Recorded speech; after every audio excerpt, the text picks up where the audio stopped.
But ரொம்ப நாளாக புகஞ்சிட்டு இருந்தது இப்போ தான் வெடிச்சிருக்கோம் அப்படிங்கிற மாதிரி தான் காங்கிரஸ் திமுகவோட கூட்டணியில் ஒரு 2 அமைச்சரவை எங்களுக்கு கொடுத்துருக்கல அப்படின்னா அவங்களுடைய முகமே மாறிடும். டிவிகேவோட காங்கிரஸுக்கு கூட்டணிக்கு போகிறதுக்கு விருப்பம் இருக்கலாம், இல்லாமல் போகலாம். The Fire Media presents the Journalist Summit 2026. Title sponsor Best Money Gold. பழைய தங்க வெள்ளி நகைகளுக்கு நல்ல விலை கொடுக்கும் சிறந்த நிறுவனம் Best Money Gold. Powered by Dr. Srivarma's Vajika for Men's Wellness. Salem VS Biryani, Art of Biryani Perfected. Venue partner Shankar IAS Academy. Refreshment partner Ashwin Sweets and Snacks.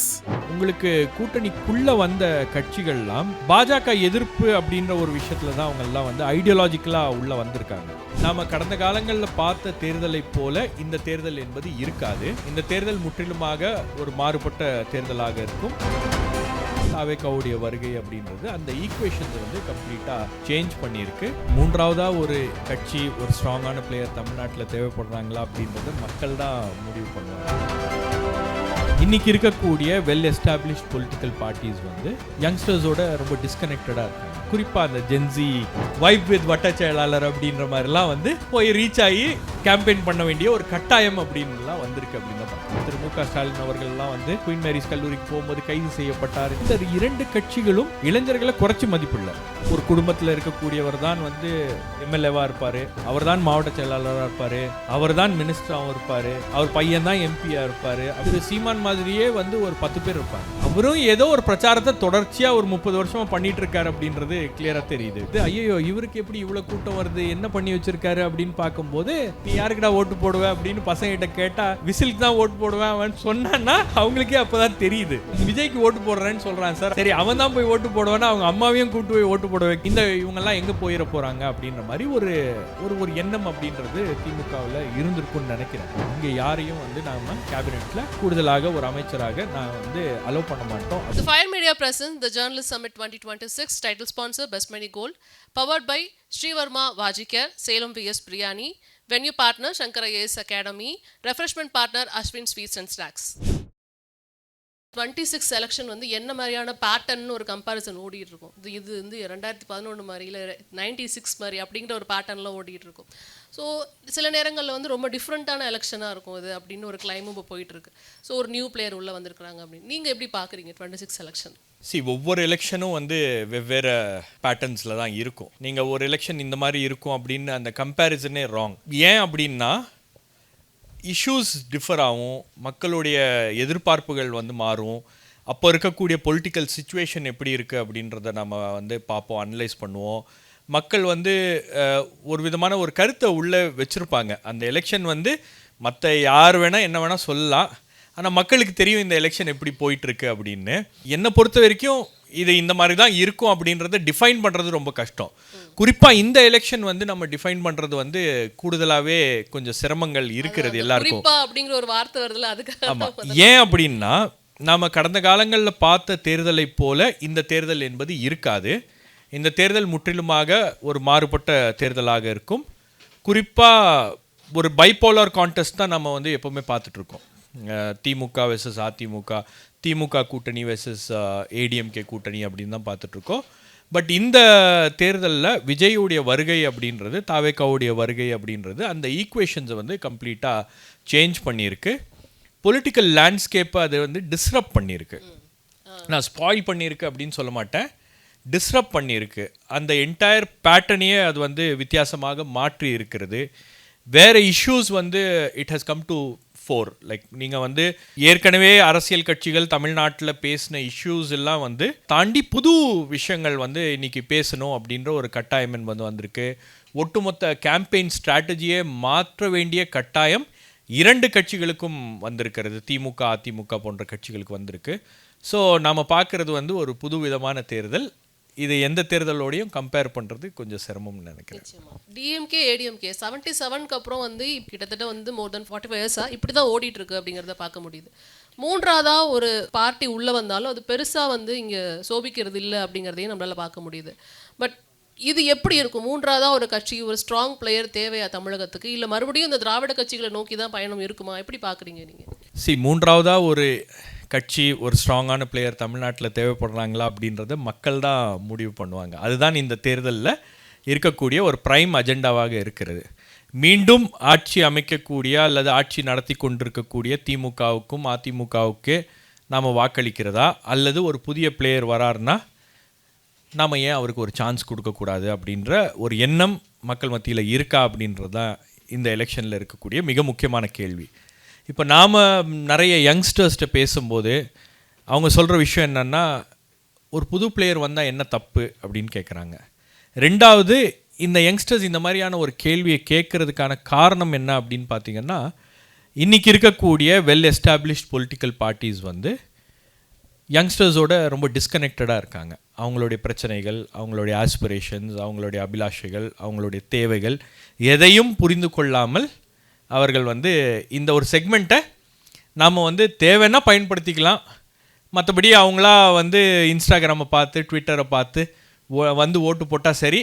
பெருவாரியான அரசியல் கட்சிகளுடைய எண்ணம் என்னவாக இருக்குன்னா, யங்ஸ்டர்ஸில் அந்த அளவுக்கு ஒரு வந்து ஓட்டு போடணும் அப்படின்ற அளவுக்குலாம் ஒரு எழுச்சிலாம் இருக்காது.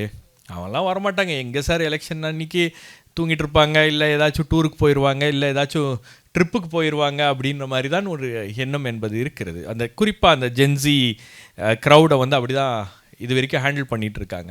ஸோ அதனால் இந்த எலெக்ஷனில் அதை வந்து ரொம்ப சீரியஸாக கவனிக்க ஆரம்பிச்சிட்டாங்க. ப்ளஸ் விஜயுடைய ஒரு பெரிய ஸ்ட்ரென்த் என்னன்னா, அவர் அந்த ஜென்சி க்ரௌடோட கனெக்டடாக இருக்கார், அந்த ஜென்சி க்ரௌட்டை அவர் ரீச் ஆகிருக்காரு அப்படின்னும் போது, அது படங்கள் மூலமாக இருக்கட்டும், மற்ற பல விஷயங்கள் மூலமாக இருக்கட்டும், அது வந்து அந்த கேம்பெயின் அங்கே எடுபடுது அப்படின்னும் போது, இன்றைக்கி திமுக அதிமுக போன்ற கட்சிகளுக்கெல்லாம் வந்து வைப் பண்ண வேண்டிய ஒரு கட்டாயம் வந்திருக்கு. ஜென்சி ஏவா அரசியல் கற்றுக்கோ அப்படின்னு கூட்டங்கள் போட வேண்டிய கட்டாயம் ஏற்பட்டிருக்கிறது. அதுக்கப்புறம் vibe with so and so MLA, vibe with your councillor, vibe with your வட்டச்செயலாளர், வைப் வித் வட்டச்செயலாளர் அப்படின்ற மாதிரிலாம் வந்து போய் ரீச் ஆகி கேம்பெயின் பண்ண வேண்டிய ஒரு கட்டாயம் அப்படின்லாம் வந்திருக்கு அப்படின்னு தான் பார்க்குறேன் நான். ரொம்ப லாஸ்ட் மினிட்ல வந்துட்டு இதை எடுத்திருக்கிறாங்களோ, ஒருவேளை இது இளைஞர்களை வந்துட்டு கவர்றதுக்கு 2 திராவிட கட்சிகளும் இங்கே தவறிடுச்சோ, இன்னும் சொல்ல போனால் ஏடிஎம்கே அதில் கான்சென்ட்ரேட்டாக பண்ணலையோ அப்படின்ற ஒரு தாட்டும் இருக்குது. அதுக்காக தான் நான் அந்த கேள்வி முன் வைக்கிறேன். இல்லை, உங்களுக்கு இளைஞர்களுடைய எழுச்சினால தான் உருவாக்கப்பட்ட இயக்கங்கள் இந்த இயக்கங்கள். ஸோ எப்போவுமே திமுக அதிமுகவில் இளைஞர்களுடைய அந்த இம்பார்ட்டன்ஸ் என்ன அப்படின்றத நன்கு அறிந்தவர்கள் இந்த இரு கட்சிகள். மொழி போராட்டத்தை முன்னெடுத்தது இளைஞர்கள். ஸோ அதை வைத்து அதை ஒரு பொலிட்டிக்கல் இஷ்யூவாக மாற்றி அந்த பொலிட்டிக்கல் கேபிட்டலில் வந்து எடுத்தது இந்த டிஎம்கே என்ற அரசியல் கட்சி. அதே மாதிரி உங்களுக்கு சமீபத்தில் சொல்ல வேண்டிய உதாரணம் அப்படின்னா ஜல்லிக்கட்டு போராட்டம் ஏன் இவ்வளவு பெரிய ஒரு போராட்டமாக மாறியது அப்படின்னா, அதில் எந்த அரசியல் கட்சியோடைய தலையீடும் இல்லை. ரெண்டாவது, அது ஒரு ஃபேஸ்லெஸ் லீடர்லெஸ் போராட்டமாக, அது தன்னெழுச்சியாக மக்கள் வந்து, அப்போது அந்த போராட்டத்தை வச்சு நாம் எப்படி அதன் மூலமாக அந்த அந்த அந்த அவுட்கம் இருக்கு இல்லையா, அதுக்குன்னு ஒரு பொலிட்டிக்கல் அவுட்கம் இருக்கும் இல்லையா, அது ஒரு ப்ரொபகண்டா மாதிரி மாற்றி அந்த பொலிட்டிக்கல் அவுட்கம்மை நாம் எப்படி நம்ம பக்கம் வந்து அதை திருப்புறது அப்படின்ற முயற்சிகள் தான் வந்து அரசியல் கட்சிகள் செய்து கொண்டிருந்தார்கள். குறிப்பாக அப்போதைய எதிர்க்கட்சியாக இருந்த திமுக அதை ரொம்ப வலுவாக பண்ணாங்க. அதே மாதிரி உங்களுக்கு இளைஞர்களுடைய ஒரு இன்வால்மெண்ட் எந்த விஷயத்தில் இருந்தாலும், நீங்கள் கடைசியில் அது என்ன பண்ணாலும் வந்து நீங்கள் அவங்க சொல்லக்கூடிய அந்த விஷயத்தை வந்து நாம் கேட்காம இருக்க முடியாது. அவங்க கேட்கக்கூடிய கோரிக்கையை நாம் நிறைவேற்றாமல் நாம் கடந்து போயிட முடியாது அப்படின்ற ஒரு கட்டாயம் என்பது உருவாகிவிடும். அது நீங்கள் பல ப்ரொட்டஸ்ட்டில் நீங்கள் பார்த்துருக்கலாம். உதாரணத்துக்கு அம்மையார் ஜெயலலிதா சீஃப் மினிஸ்டராக இருக்கும்போது பீச் ரோட்டில் இருக்கக்கூடிய குயின் மேரிஸ் கல்லூரியை வந்து இடிச்சிட்டு நம்ம அங்கே புதிய செக்ரட்டேரியட்டை கட்டணும் அப்படின்னு ஒரு திட்டத்தை கொண்டு வந்தாங்க. அவங்க என்ன நினச்சிக்கிட்டாங்கன்னா, சரி ஓகே பசங்க தானே காலேஜ் மாற்றிடலாம் அப்படின்ற மாதிரி, இப்போ காலேஜை எடுத்துகிட்டு போய் நீங்கள் எங்கேயாச்சும் அவுட்டரில் போட்டுடலாம் அப்படின்ற மாதிரி ஒரு யோசனை பண்ணாங்க. பட் அந்த காலேஜ் வந்து பல ஸ்டூடெண்ட்ஸுக்கு ஒரு எமோஷ்னலான ஒரு அட்டாச்மெண்ட்டு, ஒரு கனெக்ட் இருக்குது. ஃபார்மர் ஸ்டூடெண்ட்ஸ் மற்றவர்கள் எல்லாருமே வந்து அந்த ப்ரொட்டஸ்ட்டில் பங்கெடுக்க ஆரம்பிச்சிட்டாங்க. சென்னையில் இருக்கக்கூடிய, தமிழ்நாட்டில் இருக்கக்கூடிய எல்லா கல்லூரிகளும் வந்து போராட்டத்தில் குதித்தார்கள். அப்போ நான் வந்து புதுக்கல்லூரியில் படிச்சுட்டு இருந்தேன். நான்லாம் அந்த போராட்டத்துக்கு போய் எங்கள் காலேஜில் ப்ரொட்டஸ்ட் ஆர்கனைஸ் பண்ணியிருக்கோம், வெளியே ப்ரொட்டஸ்ட் மீட்டிங் நடக்கும்போது போயிருக்கோம். ஸோ அந்த ஸ்டூடெண்ட் ப்ரொட்டஸ்ட் அப்படின்னும்போது அது ரொம்ப தீவிரமாக இருந்தது. அப்போது எதிர்க்கட்சியில் இருந்த திரு மு க ஸ்டாலின் அவர்கள்லாம் வந்து குயின் மேரிஸ் கல்லூரிக்கு போகும்போது கைது செய்யப்பட்டார். இந்த மாதிரி நிறைய பிரச்சனைகள் இருக்கும்போது கடைசியாக அந்த அந்த அந்த திட்டத்தையே கைவிட வேண்டிய ஒரு கட்டாயத்துக்கு அவர்கள் தள்ளப்பட்டார்கள். ஸோ எல்லா அரசியல் கட்சிகளுக்கும் தெரியும், இளைஞர்களுடைய இன்வால்மெண்ட் ஒரு விஷயத்தில் இருந்துச்சு அப்படின்னா அது அவங்களுக்கு வந்து அவங்க கொஞ்சம் கவனமாக இருக்க வேண்டிய ஒரு கட்டாயம் என்பது இருக்கிறது அப்படின்றது அவங்களுக்கு தெரியும். ஸோ அந்த அடிப்படையில் பார்த்தீங்கன்னா இந்த 2 கட்சிகளும் இளைஞர்களை குறைச்சி மதிப்பில்லை. ஆனால் இளைஞர்களை நாம் வந்து அரசியல் படுத்துவதற்கும் அதே போல் அரசியல் பிரதிநிதித்துவம் கொடுப்பதற்கும் தவறிவிட்டார்கள் அப்படின்னு தான் நான் சொல்வேன். நான் அதுதான் வந்துட்டு கேட்கணும்னு நினச்சேன். இப்போ ஏன்னா நிறைய மீட் நடக்கும்போது நிறைய பேர் வந்துட்டு அவங்கக்கிட்டே டைரெக்டாக வைக்கிற கேள்வி என்னென்னா, நீங்கள் வந்து எங்களை சரியாக பயன்படுத்திக்கல, அதனால தான் நாங்கள் இன்னொரு ஆப்ஷனை தேடி நாங்கள் நகர்ந்துட்டு இருக்கிறோம் அப்படிங்கிற ஒரு கேள்வியை அந்த பிரதிநிதிகள்கிட்ட, திராவிட கட்சிகளை சேர்ந்த பிரதிநிதிகிட்டே வைக்கிறத பார்க்க முடியுது. அதனால தான் அந்த கேள்வி உங்க முன்னாடி நான் வச்சேன். நீங்கள் அதான் நான் சொன்ன மாதிரி டிஎம்கே ஏடிஎம்கே போன்ற கட்சிகள் இளைஞர்கள் தேவை அப்படின்றதுக்காக தான் பல விஷயங்களை அவங்க வந்து பண்ணிகிட்டே இருந்தாங்க. உள்ளுக்குள்ள இளைஞர் அணி அப்படின்னு உருவாக்கப்பட்டதுக்கான ரீசன் வந்து இளைஞர்களை கொண்டு வருவதற்காக அப்படின்றத தாண்டி அது என்ன ஆயிடுச்சுன்னா தன் குடும்பத்தில் இருக்கக்கூடிய இளைஞர்களை முன்னிலைப்படுத்துவதற்கான ஒரு அணியாக அது மாறிவிட்டது. நீங்கள் ஃபார் எக்ஸாம்பிள் இப்போ இருக்கக்கூடிய chief minister, for the longest time he was the youth wing secretary of the party. கிட்டத்தட்ட அவர் 58 வயசுலாம் ஆனதுக்கப்புறம் கூட அவர் வந்து இளைஞர் அணியாக தான் இருந்தார். ஸோ இதெல்லாமே வந்து உங்களுக்கு ஒரு கனெக்ட் வந்து ஒரு டிஸ்கனெக்ட் ஆட்டோமேட்டிக்காக அது உருவாக்கிறது இல்லையா? நீங்கள் இளைஞர் அணி அப்படின்னு உருவாக்கியிருக்கீங்க, ஆனால் அந்த இளைஞர் அணிக்கு பார்த்தீங்கன்னா ஒரு வயசானவரை வந்து நீங்கள் லீடராக போட்டிருக்கீங்க, அது உங்களுடைய ஓன் ஃபேமிலியிலேருந்து அவர் வராரு அப்படின்னும் போது இளைஞர்ப்பு வருமா அப்படின்னா நிச்சயமாக வராது. சரி, ரெண்டாவது நீங்கள் மாணவர் அணின்னு வச்சுருக்கீங்க, அந்த மாணவர் அணிக்கான தலைவர் பார்த்தீங்கன்னா அவரும் ஒரு 50 வயசு இருப்பார். ஸோ இந்த மாதிரியான சிஸ்டமை வந்து உள்ள இவங்க கொண்டு வந்ததுனால இளைஞர்கள் மத்தியில் அவங்களால, ரெண்டாவது இளைஞர்களை ஈர்க்கக்கூடிய பாப்புலரான இஷ்யூஸ் இருக்கு இல்லையா, அவங்களுடைய பிரச்சனைகள் இருக்கு இல்லையா, அதெல்லாம் வந்து ரெப்ரசென்ட் பண்ணுறதுல இவங்க பெரிய அளவில் தோல்வி அடைந்து விட்டார்கள். சரி, இதெல்லாம் அம்மையார் ஜெயலலிதா புரிந்து கொண்டு என்ன பண்ணாங்க, இளைஞர்கள் நாம் ஈர்க்க வேண்டும், ஏன்னா இளைஞர்கள் இல்லாமல் அரசியல் செய்ய முடியாது, இந்த பாலிடிக்ஸை கொண்டு போக முடியாது அப்படின்னும் போது தான் அவங்க வந்து இளம் பெண்கள் பாசறை, இளைஞர்கள் பாசறை அப்படின்லாம் வந்து கொண்டு வராங்க. அது ஒரு பாசறையாகவே இருக்கிறது. அது தாண்டி அதில் வந்து ஒரு பொலிட்டிக்கல் கனெக்டோ, ஒரு பொலிட்டிக்கல் ப்ரோக்ராமோ, ஒரு பொலிட்டிக்கல் திட்டமோ வந்து அவங்களுக்கு இல்லை அப்படின்றத நான் பார்க்குறேன். போத் டிஎம்கே ஏடிஎம்கே இளைஞர்களுடைய அந்த எழுச்சினால தான் அவங்களால வந்து இவ்வளோ விஷயங்கள் சாதிக்க முடிந்தது. ஆனால் ஒன்ஸ் அவங்க பவருக்கு வந்ததுக்கு பிறகு அந்த இளைஞர்களுடைய அந்த செக்மெண்ட்டை வந்து முற்றிலுமாக ஓரங்கட்டி விட்டார்கள். ரெண்டாவது உங்களுக்கு வந்து நெப்போட்டிசம் என்னன்னா, ஒரு குடும்பத்தில் இருக்கக்கூடியவர் தான் வந்து எம்எல்ஏவாக இருப்பார், அவர் தான் மாவட்ட செயலாளராக இருப்பார், அவர் தான் மினிஸ்டராகவும் இருப்பார், அவர் பையன் தான் எம்பியாக இருப்பார் அப்படின்னு இப்படியே தான் வந்து அந்த பேட்டர்ன் அப்படின்றது போயிட்டே இருக்குது. அப்படின்னும் போது இது எல்லாமே ஒரு விதமான டிஸ்கனெக்டை உருவாக்கிருச்சு. ரெண்டாவது, 2 திராவிட கட்சிகளுடைய ஒரு மிகப்பெரிய தோல்வியாக நான் என்ன பார்க்குறேன் அப்படின்னா, இளைஞர்களை ஈர்ப்பதற்கும் இளைஞர்களுக்கான ஒரு திட்டத்தையும் ஒரு அரசியல் கொள்கைகளையும் அவர்கள் தனியாக வகுக்கவில்லை அப்படின்னு நான் பார்க்குறேன். நான் அடுத்த கட்டமாக நகர்றோம் அப்படின்னா, திரு சீமான் அவர்கள் இதை பண்ணிட்டு இருந்தார் அப்படிங்கிறத பார்க்க முடிஞ்சிச்சு. ஆனால் இப்போ திரு விஜய் அவர்கள் வந்து அதிகமாக இளைஞர்களை வந்துட்டு உள்ளே இழுக்கிறார், தன்வசம் வச்சிருக்கிறார். இன்னும் சொல்லப்போனால் வந்து பெரும்பான்மையாக வந்துட்டு இளைஞர்கள் வந்து டிவிகேக்கு வாக்களிக்கணும்னு நினைக்கிறாங்கன்னு ஜேர்னலிஸ்ட்லாம் சொல்லும் பொழுது என்ன காரணி அங்கே வந்துட்டு இருக்குது? ஏன்னா இப்போ சீமான் அவர்கள் மாதிரி ஒரு பேச்சாற்றல் கொண்ட தலைவர் தமிழகத்தில் இப்போ கரண்ட்டாக பார்க்க முடியுமா? அப்படி நம்ம வந்துட்டு வரலாறு எடுத்துக்கிட்டோன்னா நிறைய பேர் இருக்காங்க, ஆனால் கரண்ட்டாக ஒரு விஷயத்தை நம்ம பேசும்போது அவரை மாதிரி ஒரு பேச்சாற்றல் கொண்ட தலைவர் இல்லையே, அவர் இளைஞர்கள் தன்வசம் வைத்திருந்தார். இப்போ என்ன ஃபேக்டர் வந்துட்டு அப்படி வந்து டிவிகே பக்கம் இழுத்து எடுத்துகிட்டு போகுது அப்படிங்கிறத கேட்கணும்னு நினைக்கிறேன். உங்களுக்கு சீமான் வந்து ரொம்ப ஆக்ரோஷமாக பேசக்கூடிய ஒரு தலைவர், அவர் பேசி தான் வந்து இளைஞர்களை ஈர்த்திருக்கிறார். அது முழுக்க முழுக்க அவருடைய ஒரு முயற்சினால் உருவாக்கப்பட்ட ஒரு அமைப்பு தான், அது உருவாக்கப்பட்ட ஒரு கூட்டம். ரைட் ஆர் ராங், அவர் பேசக்கூடிய கருத்துக்களில் பல்வேறு விதமான மாறுபட்ட கருத்துக்கள் இருக்கிறது, விமர்சனங்கள் இருக்கிறது. பட் அந்த முயற்சி அவர் கைவிடலை. நீங்கள் சீமானுடைய கட்சியில், நாம் தமிழர் கட்சியில் பார்த்தீங்கன்னா ஒரு யூனிக் ஃபேக்டர் என்னன்னா, திரு சீமான் மாதிரியே வந்து ஒரு 10 பேர் இருப்பாங்க.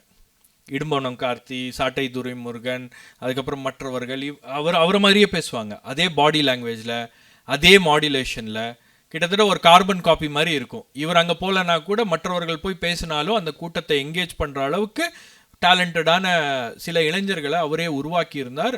அதற்கான செயல் திட்டம் அவர் வந்து எப்படி வகுத்தார் அப்படின்லாம் நமக்கு தெரியல. பட் ஏதோ அதோடைய அவுட்புட் என்னன்னு பார்த்தீங்கன்னா, அவர் சில பேரை வந்து பொலிட்டிக்கலாக ஐடென்டிஃபை பண்ணுற அளவுக்கு சில பேரை வளர்த்து விட்ருக்காரு அப்படின்னு பார்க்குறோம். இப்போ நீங்கள் திராவிட கட்சிகளில் பார்த்தீங்கன்னா டிஎம்கே ஏடிஎம்கேல இன்னும் வந்து பேச்சாளர்கள் அப்படின்னு பார்த்தீங்கன்னா புதிய பேச்சாளர்கள் நாம் வந்து ரொம்ப சொற்பமான நபர்களை தான் பார்க்குறோம். அதுவும் மாற்று கட்சியிலேருந்து போனவங்க தான் வந்து இன்னைக்கு திமுகவில் மிகப்பெரிய பேச்சாளர்களாக இருக்காங்க. அதுக்கு முன்னாடி இருந்த பேச்சாளர்கள் பார்த்தீங்கன்னா திரு ஆர் ராசா அவர்களாக இருக்கட்டும் அல்லது திருச்சி சிவாவாக இருக்கட்டும், அதாவது மேடைகளில் பேசி பேசியே வளர்ந்த ஒரு இயக்கம். இன்னைக்கு அவங்களுக்கு வந்து நியூ ஃபேஸஸ் இல்லை. இன்னைக்கு பேசக்கூடியவர்களும் யார் அப்படின்னு பார்த்தீங்கன்னா ரொம்ப ஆபாச அர்ச்சனைகள் செய்யக்கூடியவர்கள் தான் வந்து மேடைகள்லையும், அதே மாதிரி அவங்க தான் இன்ஸ்டாகிராமில் ப்ரொமோட் பண்ணி அவங்களுக்கெல்லாம் வந்து ஒரு பெரிய பிளாட்ஃபார்ம் அப்படின்றது கொடுக்கப்படுகிறது. அப்போ இந்த இடத்துல தான் உங்களுக்கு வந்து விஜயுடைய ஒரு ஒரு ஈர்ப்பு எங்கேருந்து வருது அப்படின்னா அது பியூர்லி பிகாஸ் ஆஃப் சினிமா. நான் இதுக்கு முன்னாடி ஒரு விஷயத்த சொல்ல மறந்துட்டேன். உங்களுக்கு தமிழ்நாட்டை பொறுத்த வரைக்கும் ஸ்டூடெண்ட் பாலிட்டிக்ஸ் அப்படின்றது கல்லூரிகள்லையும் யூனிவர்சிட்டிஸ்லேயும் எஜுகேஷ்னல் இன்ஸ்டிடியூஷன்ஸ்லேயும் பள்ளிகள்லையும் வந்து ரொம்ப ஸ்ட்ராங்காக இருந்த காலகட்டம்லாம் இருந்துச்சு. அந்த ஸ்டூடெண்ட் பாலிட்டிக்ஸ் கொஞ்சம் கொஞ்சமாக கிராஜுவலாக அதை வந்து முன்னெடுக்க 2 திராவிட இயக்கங்களும் தவறிவிட்டார்கள். காரணம் என்னன்னா, இந்த ஸ்டூடெண்ட்ஸ்லாம் வந்து பொலிட்டிக்கலாக அவேர் ஆகிட்டு அப்படியே மேலே வந்தாங்கன்னா நாளைக்கு நம்மளை சேலஞ்ச் பண்ணிடுவாங்க அப்படின்ற பயம். நீங்கள் இவர்களுடைய இளைஞர்களுடைய எழுச்சியை பயன்படுத்தி நீங்கள் ஆட்சிக்கு வந்துட்டீங்க. ஆட்சிக்கு வந்ததுக்கப்புறம் அதை தக்க வச்சுக்கணும் அப்படின்னா மறுபடியும் இந்த மாதிரி ஒரு அப்சர்ஜோ ஒரு நியூ வேவோ வந்து எதுவுமே இருந்து விடக்கூடாது அப்படின்னு பார்க்குறாங்க. அதுக்கப்புறம் நிறைய சீஃப் எலெக்ஷன் கமிஷனராக இருந்த லிந்தோ கமிட்டிலாம் போட்டு அதுக்கப்புறம் காலேஜில் வந்து எப்படிலாம் ஒரு ஸ்டூடெண்ட் எலெக்ஷனை கண்டக்ட் பண்ணணும் என்ன பண்ணணும் அப்படின்ற விதிமுறைகள்லாம் கொண்டு வந்தோன்னே அதெல்லாம் ரொம்ப சீக்கிரமாக இயல்பாக அதை வந்து நடைமுறைப்படுத்தி இந்த ஸ்டூடெண்ட் பாலிட்டிக்ஸ் ஸ்டூடெண்ட் இன்ட்ராக்ஷன் அப்படின்ற ஒரு விஷயம் இன்னைக்கு வந்து கல்லூரிகளில் இல்லை. இளைஞர்கள் ஆட்டோமேட்டிக்காக பார்த்தீங்கன்னா அவங்களுக்கு சினிமா பக்கம் அவர்களுடைய கவனம் என்பது போயிருக்கிறது. சினிமா மூலமாக தான் அவர்களும் வந்து அவங்களுக்கு தேவையான விஷயங்களை அவங்க பார்க்குறாங்க, தெரிஞ்சுக்கிறாங்க, கற்றுக்கிறாங்க அப்படின்ற ஒரு நிலைமை தான். இப்போ அந்த இடத்துல விஜய்யுடைய அந்த சினிமேட்டிக் ப்ரொபகண்டா இருக்கு இல்லையா, அதை அவர் ப்ரொபகண்டாவை தான் பயன்படுத்தியிருக்காரு. நான் அப்படி தான் பார்க்குறேன். ஏன்னா அவருடைய பழைய படங்கள்லாம் உட்காந்து இப்போ அனலைஸ் பண்ணி பார்க்கும்போது அவரும் ஏதோ ஒரு பிரச்சாரத்தை தொடர்ச்சியாக ஒரு 30 வருஷமாக பண்ணிட்டு இருக்காரு அப்படின்றது கிளியராக தெரியுது. நாம தான் அந்த ஸ்கிரிப்டை படிக்காமல் தவறிட்டோமோ அப்படின்ற ஒரு கேள்வியும் எனக்குள்ள இருக்கிறது. அவர் அரசியலுக்கு வரணும் அப்படின்ற அந்த எண்ணம் அவருக்கு ரொம்ப முன்னாடியே இருக்கு. அவர் கிளாரிட்டியோட இருந்திருக்காரு. நம்ம பொலிட்டிக்கல் ரிப்போர்ட்டர்ஸ் வந்து வந்தா பாத்துக்கலாம் அப்படின்னு இருந்திருக்கோம். ஸோ அப்புறம் வந்ததுக்கு அப்புறம் தான் தெரியுது, ஐயோ இவருக்கு எப்படி இவ்வளவு கூட்டம் வருது, என்ன பண்ணி வச்சிருக்காரு அப்படின்னு பார்க்கும்போது I think he has created that setup for himself. So அது நம்மளால இப்போ அவர் அதோடைய அவுட்கம் என்ன அப்படின்னு புரிஞ்சுக்க முடியுது. அவர் மேடையில் நின்று அவர் சேலஞ்ச் பண்ணுறாரு இல்லையா, ஒவ்வொரு வீட்லேயும் ஒரு விஜய் இருக்கான் அப்படின்னு சேலஞ்ச் பண்ணும்போது அதை வந்து நம்மளால் கவுண்டர் பண்ண முடியலையே, அதை நம்மளால் மறுக்க முடியல. ஒருவேளை இருக்குமோ அப்படின்னு தான் திமுக யோசிக்குது. ஒருவேளை இருக்காங்களோ அப்படின்னு, நீ யாருக்கிட்ட ஓட்டு போடுவேன் அப்படின்னு பசங்கிட்ட கேட்டால் விசிலுக்கு தான் ஓட்டு போடுவேன் சொன்னான்னா அவங்களுக்கே அப்போ தான் தெரியுது. ஸோ நிறைய குடும்பங்களில் நாமளே பேசும்போது சொல்கிறாங்க, சார் முதல்லாம் வீட்டில் பசங்கள்லாம் அரசியல் பேச மாட்டாங்க சார், இப்போ பசங்க அரசியல் பேசுகிறாங்க சார். சரி நம்ம பசங்க அரசியல் பேசுகிறாங்களேன்னு நம்ம சந்தோஷப்பட்டா அரசியல் பேசினா சண்டே ஆயிடுது சார். ஏங்கன்னா அவன் விஜய்க்கு ஓட்டு போடுறேன்னு சொல்கிறான் சார், அதனால் இப்போ அரசியல் வீட்டில் பேசுகிறதுக்கு தடை பண்ணிட்டாங்க சார், அரசியல் பேசுறது இல்லை. சரி அவன் தான் போய் ஓட்டு போடுவானா அவங்க அம்மாவையும் கூட்டு போய் ஓட்டு போட வைக்குவேன் அப்படின்னு சொல்கிறான் சார், என்னை சேலஞ்ச் பண்ணுறான் சார் அப்படின்றாங்க. ஸோ ரொம்ப ஒரு வித்தியாசமான ஒரு சூழல் அப்படின்றது உருவாகி இருக்கு அப்படின்னு பார்க்குறேன். ஸோ இன்னைக்கு அதுக்கு காரணம் வந்து விஜய்யுடைய படங்கள், விஜய் சினிமா மூலமாக அவர் ஏற்படுத்தி இருக்கக்கூடிய ஒரு தாக்கம் தான். இப்போ கம்மிங் டு அலையன்ஸ், இப்போ வந்து இதுக்கு முன்னாடி வந்து என்டிஏ கூட்டணி தான் வந்து ஜெல் ஆகலை அப்படி இல்லை அப்படின்னு பல்வேறுபட்ட விமர்சனங்கள் இருந்தது அப்படிங்கிறத பார்க்க முடியுது. பட் ரொம்ப நாளாக புகஞ்சிட்டு இருந்தது இப்போ தான் வெடிச்சிருக்கோ அப்படிங்கிற மாதிரி தான் காங்கிரஸ் திமுகவோட கூட்டணி. ஈவன் தோ அவங்க வெளியில் வரமாட்டாங்கங்கிறது ஒரு சில கிளாரிஃபிகேஷன்ஸ் நம்மளுக்கு கிடச்சிட்டாலும் நன் அண்ட் டஸ்டட் முடிஞ்சிருச்சு, 4 முனை போட்டி தான் அப்படின்னு தெரிஞ்சாலுமே பட் அவங்கக்குள்ள இன்னும் வந்து ஒரு மிஸ் அண்டர்ஸ்டாண்டிங் போயிட்டே இருக்கு அப்படிங்கிறத பார்க்குறப்ப ஒருவேளை இந்த 4.5 வருடம் கூட்டணி கட்சிகளை வந்து திமுக ஒழுங்கா கையாளலையோ அவங்களுக்கு உரிய ரெஸ்பெக்டை கொடுக்கலையோ அப்படின்றதுனால தான் இந்த பிரச்சனைகள்லாம் எழுதிருக்கோ அப்படின்னு தோணுது. அதை நீங்கள் எப்படி பார்க்குறீங்க? எப்போவுமே ஒரு தேர்தலுக்கு முன்னாடி சீட்டுகளை அதிகமாக பெறுவதற்கும் அதே போல் அவங்களுக்கு தேவையான விஷயங்கள் கிடைக்க வேண்டும். ஒரு பார்கெயின் தானே. நீங்கள் ஒவ்வொரு முறையும் ஒரு முறை கூட்டணிக்குள்ளே வந்துட்டீங்கன்னா அவ்வளோதான், இதுக்கப்புறம் நீங்கள் வந்து எதுவுமே கேட்க மாட்டீங்க அப்படின்னு எழுதி கொடுக்கறது இல்லை. ஒரு கூட்டணி அப்படின்னும் போது அது ஒரு தேர்தலுக்கான கூட்டணி. இந்த வாட்டி என்ன நடந்திருக்கு அப்படின்னு பார்த்தீங்கன்னா, உங்களுக்கு கூட்டணிக்குள்ளே வந்த கட்சிகள்லாம் பாஜக எதிர்ப்பு அப்படின்ற ஒரு விஷயத்தில் தான் அவங்கெல்லாம் வந்து ஐடியாலஜிக்கலாக உள்ளே வந்திருக்காங்க. அப்போ அந்த பாஜக எதிர்ப்பு அப்படின்ற ஒரு விஷயம், பாஜக தமிழகத்தில் செய்கின்ற அரசியல், அதுக்கப்புறம் தமிழகத்தில் எப்படியாச்சும் கால் ஊன்றி விட வேண்டும், நுழைந்து விட வேண்டும் அப்படின்றதுக்காக அவங்க பண்ணக்கூடிய விஷயங்கள்லாம் வந்து நம்ம அதை ரெசிஸ்ட் பண்ணோம் அப்படின்ற ஒரு எண்ணத்தோடு தான் அவங்களுடைய செயல்பாடுகள் இருந்துச்சு. அப்படின்னும் போது தொடர்ச்சியாக அவங்க வந்து இந்த அரசாங்கத்துக்குள்ளே இருக்கக்கூடிய பிரச்சனை, இந்த அரசாங்கத்தில் ஏற்பட்டிருக்கக்கூடிய சில விஷயங்களை வந்து அவங்க கேள்வி கேட்க தவறிவிட்டார்கள் கூட்டணி கட்சிகள். அப்போ எல்லா கூட்டணி கட்சிகளும் வந்து இதை ஏற்றுக்கிட்டாங்க. எல்லாரும் நம்ம கூட தானே இருக்காங்க, நமக்கு ஒரு காமன் அஜெண்டா இருக்குது, பாஜக தான் நமக்கு வந்து எதிரி அப்படின்ற ஒரு காமன் எனிமி நமக்கு இருக்கும்போது இவங்கெல்லாம் எங்கே போயிட போகிறாங்க அப்படின்ற மாதிரி ஒரு ஒரு எண்ணம் அப்படின்றது திமுகவில் இருந்திருக்குன்னு நினைக்கிறேன்.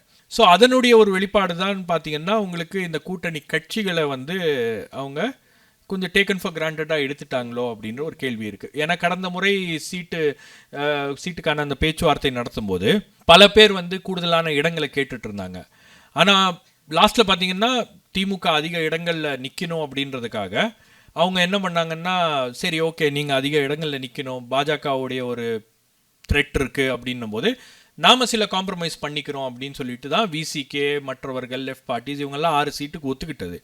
அதுக்கப்புறம் உங்களுக்கு பார்த்தீங்கன்னா அடுத்த தேர்தல் வரும்போது கூடுதலான இடங்கள் கிடைக்கும் அப்படின்ற எதிர்பார்ப்பில் இருந்தாங்க. பட் இப்போ அந்த கோரிக்கையை முன்வைக்கும் போது மறுபடியும் வந்து அதே டாக் தான் வருது அப்படின்னும் போது அது ஸ்லைட்லி ஒரு டிஸ்டர்பன்ஸை க்ரியேட் பண்ணியிருக்கு. பட் எனக்கு தெரிஞ்சு அது அலையன்ஸை பிரேக் பண்ணுற அளவுக்கு போகுமா அப்படின்றது இல்லை. ஆனால் என்ன டிஃப்ரெண்ட்டாக இந்த எலெக்ஷனில் நடந்திருக்கு அப்படின்னு பார்த்தீங்கன்னா, இந்த 2 கூட்டணிகளுக்குமே அவங்களுடைய ஒரு ஸ்டேட்டட் அஜெண்டா இருக்குது. நாம் வந்து ஆட்சியில் பங்கு கொடுக்க மாட்டோம், இங்கே யாரையும் வந்து நாம் கேபினெட்டில் கூடுதலாக ஒரு அமைச்சராக நான் வந்து அலோவ் பண்ண மாட்டோம் அப்படின்றது அவங்களுடைய ஒரு பாலிசி, ஒரு agenda. Both Dravidian parties power share அப்படின்றது நோ, நீங்கள் வந்து கூட்டணியில் எங்களை சேர்த்துட்டீங்க, ஒரு 2 அமைச்சரவை எங்களுக்கு கொடுத்துருங்களே அப்படின்னா அவங்க வந்து அவங்களுடைய முகமே மாறிடும். நீங்கள் கூடுதல் இடங்கள் கேட்குறத தாண்டி கூட்டணியில் எங்களுக்கு வந்து நாங்கள் உள்ளே வந்ததுக்கப்புறம் நாங்கள் ஒரு பெரிய கட்சி, நாங்கள் வந்து இந்தியாவை ஆண்ட கட்சி, எங்களுக்கு வந்து ஒரு 2 அமைச்சரவை நீங்கள் ஏன் கொடுக்க மாட்டீங்க அப்படின்னு கேட்டாலே அத்தோட பேச்சுவார்த்தை முடிச்சிருவாங்க, போயிட்டு வாங்க வணக்கம் அப்படின்வாங்க. அந்த மாதிரி தான் வந்து ஒரு செட்டப் இங்கே இருந்திருக்கு. யாருமே பேச முடியாது, அது ஒரு ப்ரீ கண்டிஷனாகவும் இருக்க முடியாது. பட் இந்த எலெக்ஷனில் அது ஒரு ப்ரீ கண்டிஷனாக வந்திருக்கிறது.